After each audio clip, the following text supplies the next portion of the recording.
Bien, pues muy buenos días a los colegas americanos y buenas tardes a los europeos. Bien, comienzo manifestando que estoy realmente encantado de participar en este primer congreso internacional acerca de Filón de Alejandría. Me siento sumamente honrado y doy las gracias a este grupo de filonianos argentinos con quien me une ya una trayectoria de colaboración y de amistad que se inició efectivamente hace unos años cuando colaboré en la traducción del tratado sobre el heredero de los bienes divinos por invitación de José Pablo Martín, a través de colegas comunes como Sofía Torallas, y que después se ha venido prolongando en los años de atrás y ha continuado últimamente en la traducción del tratado sobre el decálogo que está actualmente en prensa, en Trota. Tuvimos también ocasión de encontrarnos hace ya 2 años en La Plata, en un congreso del que guardo un gratísimo recuerdo y en el que hubo precisamente una pequeña sesión sobre Filón con un seminario y debates muy, muy enriquecedores. Bien, no me considero en absoluto un especialista en Filón, solamente he hecho estas incursiones en la traducción, pero sí me parece un autor realmente fascinante, interesantísimo por todo lo que tiene de tradición platónica, a la que me siento próximo en la investigación y también por el uso de la alegoría, de los mitos, etc. Bien, entonces he elegido precisamente la recepción de los mitos sobre el más allá en Filón, porque es aquello en lo que puedo aportar algo, ya que he estudiado la plasmación de estos mitos en la literatura griega, sobre todo de las épocas arcaica y clásica, principalmente en la épica y en la comedia, y algo en la filosofía. Bien, entonces he seleccionado una serie de textos que he recogido en una presentación y que pasaré a compartir. Espero que no haya dificultades. Si las hubiera, pues puedo renunciar a la presentación y leer los textos.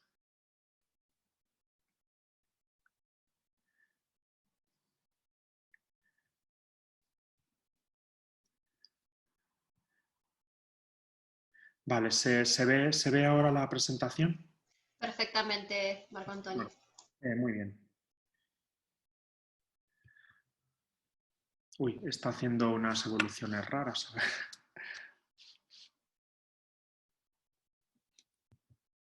Ahora.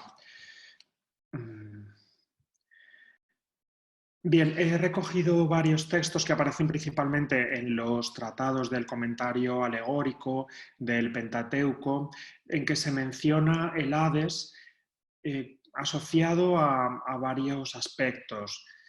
Uno, el más evidente, es que es el lugar de los muertos.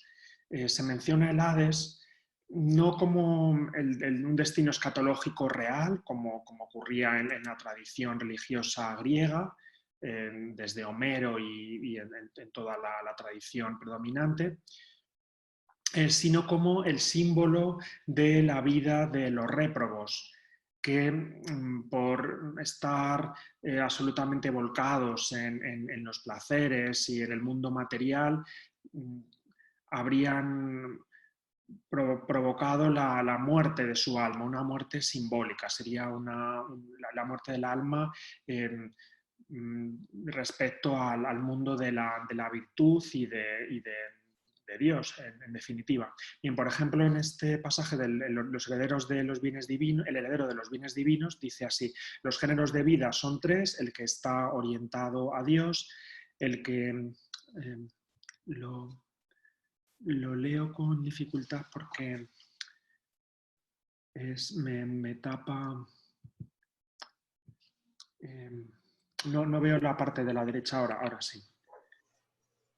Porque me salen imágenes de los participantes. Bien, así sale. El que está orientado hacia la creación, el intermedio, la de ambos. El que está orientado hacia Dios no ha descendido hasta nosotros ni ha llegado a las constricciones del cuerpo. El que está orientado hacia la creación no ha ascendido completamente ni ha procurado ascender, sino que guarecido en los escondrijos del Hades se complace con una vida que no es vida. Bien, encontramos muy a menudo en Platón, en Filón, en estos textos, una dicotomía entre mundos opuestos, como el mundo de la creación y el mundo divino, los sentidos y el intelecto, la materia y el espíritu, la luz y la oscuridad, etcétera, que es muy de raigambre platónica y también, por lo que a mí me interesa, órfica, puesto que hay un dualismo entre cuerpo y alma, entre este mundo y el mundo futuro, etc. Bien, sin embargo, aquí encontramos una tripartición que no es tan rara dentro de la tradición platónica, en que encontramos que como el propio Platón en ocasiones no distingue solamente dos realidades, sino tres. Y estoy pensando, por ejemplo, en la definición famosa del daimon en el banquete como una realidad intermedia, intercesora entre hombres y dioses. De modo que Filón tampoco estaría tan lejos de esa tradición al distinguir tres modos de vida. Aquí define el, el segundo de ellos, el, el orientado a la creación, como perfectamente asimilable al mundo de los muertos. De modo que las personas que siguen este modo de vida equivaldrían a los muertos y no tendrían ninguna capacidad para comprender las realidades divinas. Incluso el propio término foleuon, ese de estar guarecido, es interesante porque se aplica en griego a animales que hibernan. Entonces, se refiere a los animales como los reptiles, como los pequeños mamíferos que viven escondidos en los recovecos, en pequeñas madrigueras y que además hibernan. La hibernación es una especie de muerte simbólica o temporal. Con lo cual tenemos también estas connotaciones de que los viciosos pues, en realidad están virtualmente muertos. Otra posibilidad es que el Hades se mencione como lugar de los castigos. En la tradición homérica las almas no son propiamente castigadas, salvo en algún caso muy excepcional, como el de Tántalo o Sísifo, pero en la tradición griega de los misterios sí que hay premios para los iniciados y los que han llevado una vida pura y justa y castigos para aquellos que no están iniciados o que no se han purificado lo suficiente. Esa misma distinción de premios y castigos en el más allá la va a reflejar Platón en todos los mitos escatológicos que Filón conoce bien y que ha reflejado en varios pasajes, en especial el del Fedón. Pues bien, dice aquí que, hablando del destierro, que tiene bastantes similitudes con esa muerte simbólica, porque ambas suponen el alejamiento máximo del hombre respecto a Dios. Dice, al desterrar Dios al alma injusta y atea lo más lejos posible de sí mismo, la dispersa hasta la región de los placeres, los deseos y las injusticias. Este es un lugar llamado muy apropiadamente de los impíos, pero no el que cuentan los mitos que está en el Hades, pues el verdadero Hades es la vida del réprobo, una vida criminal, abominable y objeto de todas las maldiciones. Bien, por lo tanto, el destierro, la estancia en el Hades son similares y corresponde a la vida del réprobo. Además, eso conlleva un castigo. Curiosamente es un castigo que no tiene un agente externo, sino que tiene como agente al propio culpable, al seguir una vida de placeres y de vicios, el propio autor se está infligiendo el castigo que conlleva este tipo de vida. Como decimos en la expresión española, en el pecado lleva la penitencia. No sé si es de uso en Argentina, pero es bastante gráfica de la idea filoniana. Y lo que es muy interesante es la expresión que utiliza, es que el verdadero Hades, ho prosalecian Hades, ho tumocerum bios estin. Es decir, hay un Hades falso, claro, que es el Hades de la tradición, que no tiene una realidad palpable, sino que no es más que un mito, una leyenda. Entonces, ese Hades no tiene existencia real, pero ese mito sí tiene algo de verdadero y por lo tanto merece la pena tenerlo en cuenta e incluso usar estas imágenes, porque hay un Hades verdadero, que es el de la vida del réprobo, de modo que ese Hades mítico, caracterizado por ser hondo, por ser oscuro, por ser el mundo de la desolación, refleja muy bien, de manera gráfica, en qué consiste la vida de los inicuos. Así que es una especie de interpretación, yo diría, semi-alegórica, puesto que se diferencia algo de la escritura. Aquí no está interpretando un texto, sino un mito, en el que reconoce también dos niveles, pero el aspecto lingüístico está propiamente en segundo plano o ausente.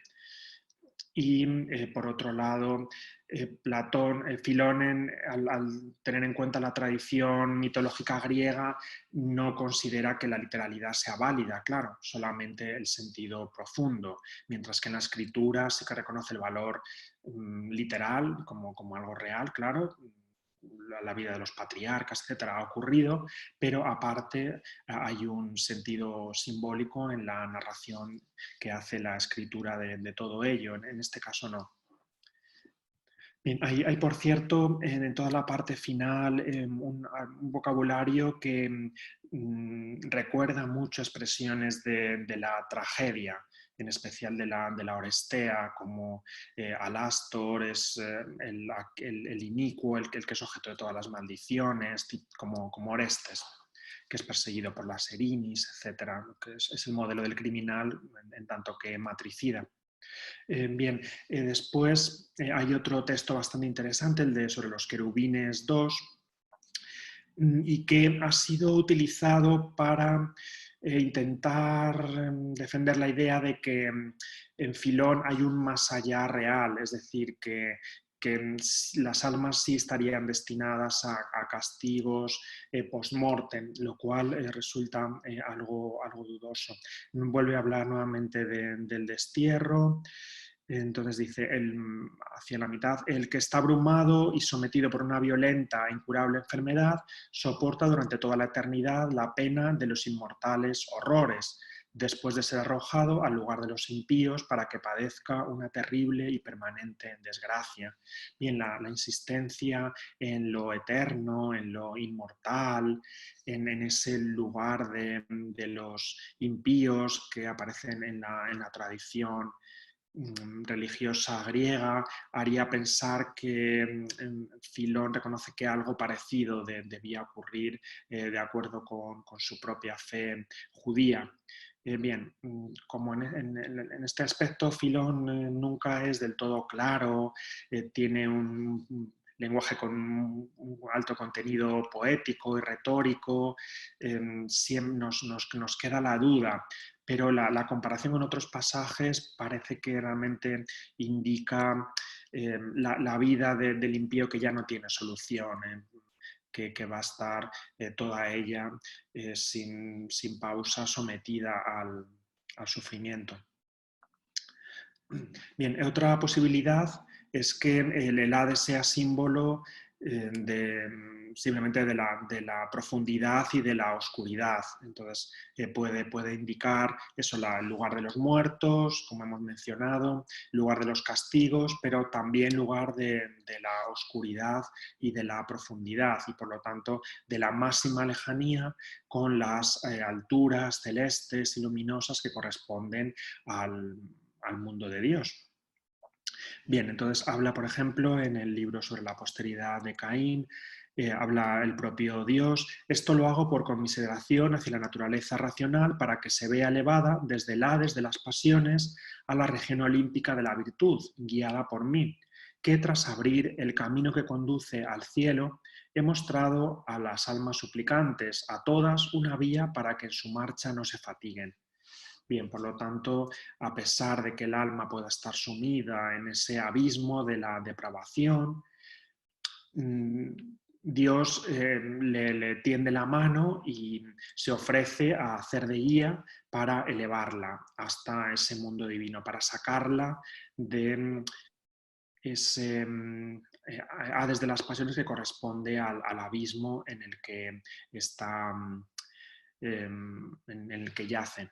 Bien, existe sobre los sueños una alusión también a la vida de los ascetas que corresponde bastante de cerca a esa tercera vía mixta de la que habla Filón en el Tratado sobre el heredero de los bienes divinos. Entonces, la vida del asceta no es el sabio, no es el que ha alcanzado la perfección, sino aquel que se está esforzando por conseguirla. Bien, entonces tiene una vida con altibajos, a veces logra la virtud, pero otras veces recae y la deja olvidada. Entonces dice Filón que se da en días alternos esta vida, unas veces viva y despierta, otras muerta y dormida. Quizá no sea inoportuno decir esto, pues a los sabios se les ha asignado habitar la región olímpica y celeste, al estar enseñados a frecuentar siempre las alturas, y a los malos las honduras del Hades, al haber estado dedicados a morir desde el principio hasta el fin, y al estar habituados desde los pañales hasta la vejez a la corrupción. Bien, nuevamente se alude a que esa vida del injusto equivale a estar muerto, equivale a estar corrupto y lo es además desde su propio nacimiento. Mientras que el asceta que se está esforzando y el sabio son capaces de elevarse al Olimpo. Nuevamente el término Olimpo tiene un valor meramente simbólico, no es el Olimpo como podemos imaginar de la tradición griega, pero sí pueden valer sus connotaciones de lugar elevado, lugar de la dicha, de la luz, de la morada de Dios, ¿no? Y que se opone, por tanto, a ese lugar hondo y oscuro de los malvados. Están en los extremos opuestos, en la máxima elevación y en la máxima profundidad. Por cierto, aquí es lo de estar habituado a morir, es una expresión del Fedón, pero aquí está usada en el sentido negativo, mientras que en el Fedón la vida del filósofo dedicada a la muerte como una melete zanatu es algo positivo, es una preparación para la muerte, para la separación del alma y el cuerpo, pero aquí no, porque se está refiriendo Filón a la muerte simbólica, no a la separación como tal del alma y el cuerpo, sino a la muerte del alma. Bien, en ocasiones Filón no utiliza la imagen del Hades, sino del Tártaro. ¿Qué es el Tártaro? Es un abismo aún más profundo que el propio Hades. El Hades es simplemente el inframundo, lo que está inmediatamente debajo de nuestra tierra y es el destino de las almas en la tradición griega que empieza en Homero. Mientras que el Tártaro es el lugar que está por debajo del Hades y que es el destino de los dioses rebeldes, los que se han levantado contra los dioses olímpicos, como los titanes, encabezados por Crono, es el lugar de Tifón también, y a partir del Gorgias de Platón es también el lugar al que van destinadas las almas de los malvados. Entonces supone una profundidad aún mayor que la del Hades, un castigo aún mayor, una humillación mayor que la del propio Hades, que al final es un destino para todos, buenos y malos, mientras que el Tártaro es para grandes culpables. Bien, entonces aquí encontramos dos pasajes. No he puesto el griego porque solo se conserva en la tradición armenia, respondiendo a toda la tradición que hemos oído en la conferencia anterior. Y bueno, se nos habla también de un descenso del alma a un cuerpo terrenal, a los ríos de los deseos, a Queronte y Piriflegetonte, porque esos son el verdadero Tártaro, contrapuesto al cielo de arriba, etc. Entonces hay sin embargo, personas sometidas por la glotonería, la lascivia, etc., ahogados por esa pasión. Esa imagen de los ríos que anegan el alma es del Timeo. Aquí está relacionada con el más allá, pero en todo caso, como en los textos anteriores, se produce en el más acá. No hace falta morir, sino que simbólicamente ya esos castigos pueden sobrevenir si uno los propicia con su mala conducta. Bien, en el Éxodo lo mismo. En quienes el deseo de Dios es voluble ascienden con el intelecto durante un tiempo breve hacia arriba, llevados por Dios, y retornan inmediatamente. Ellos no vuelan tanto como son arrastrados hacia abajo, según se dice a las profundidades del Tártaro.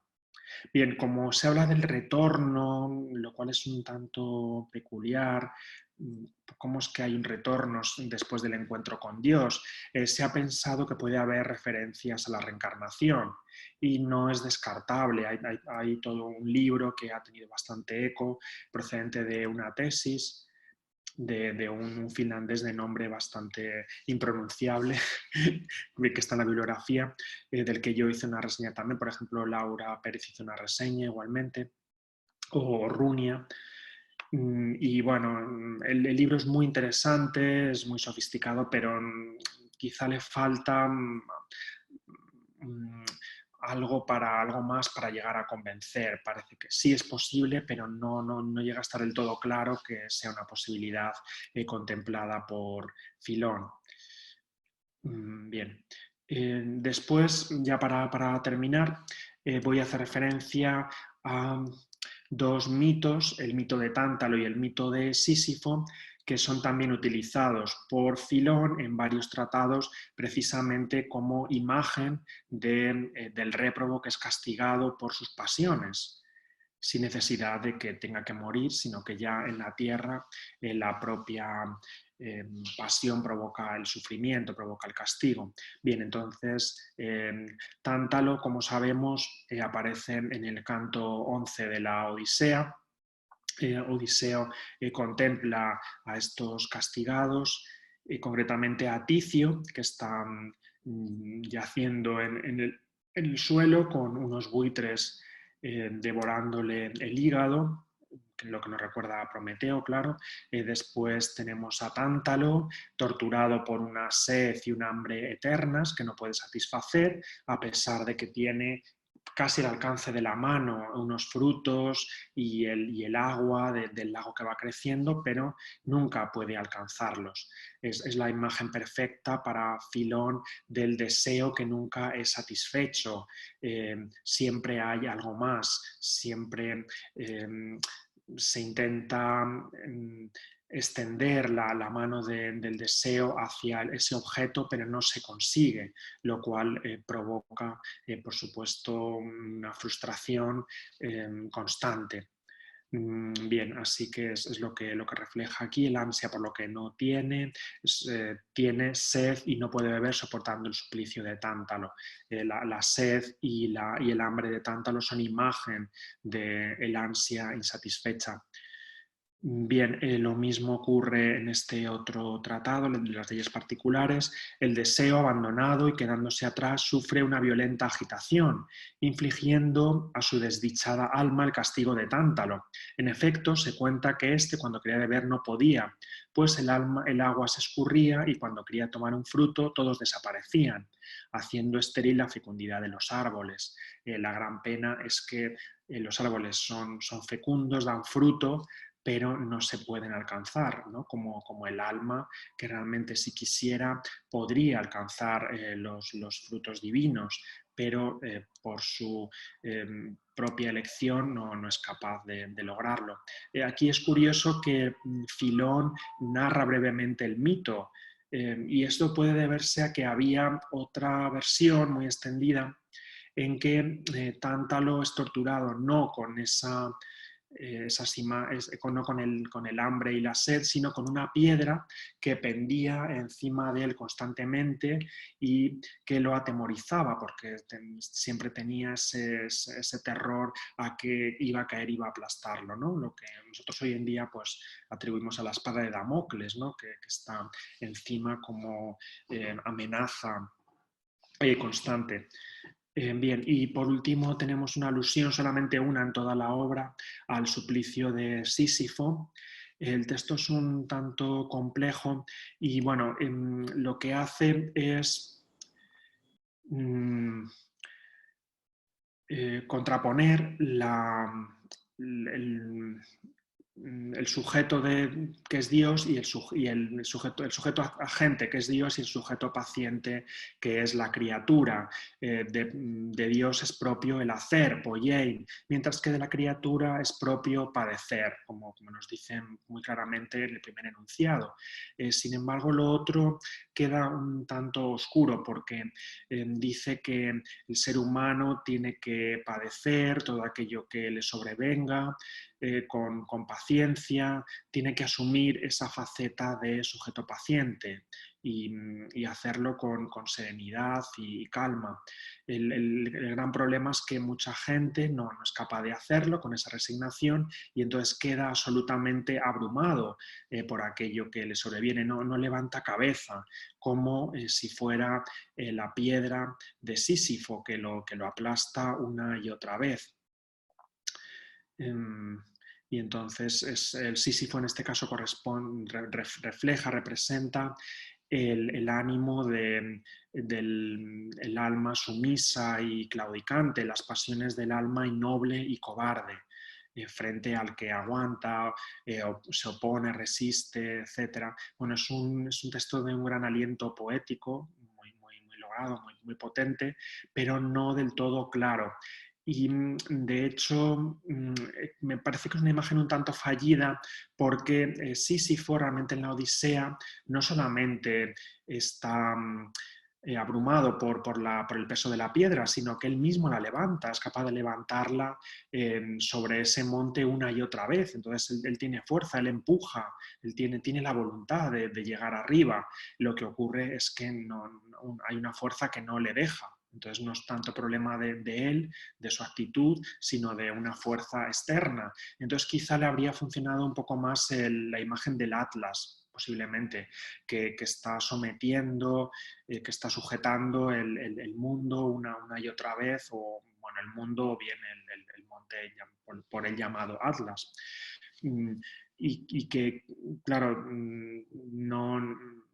si no lo lleva con resignación, pues queda absolutamente aplastado por ese peso. De hecho, luego Filón tiene que aclararlo un poco más y menciona el hecho de cortar el pelo, como es muy complicado esquilar a una oveja si se resiste, pero a un hombre se le puede cortar bien el pelo si colabora. Claro, entonces es lo mismo, es una especie de actitud paciente colaboradora. Es algo sutil, no es simplemente ser la parte pasiva, sino una pasividad que colabora con la obra de Dios, que no se resiste. Entonces, bueno, es interesante, pero quizá aquí no acaba de encajar del todo porque no responde muy bien a toda la tradición. Así que muchísimas gracias por la atención y quedo abierto a las preguntas. Aquí tengo la bibliografía y bueno, el libro este que he mencionado de la reencarnación de Filón es de Illi Karianma, si es que se pronuncia así en finlandés, que lo dudo mucho. Muchas gracias.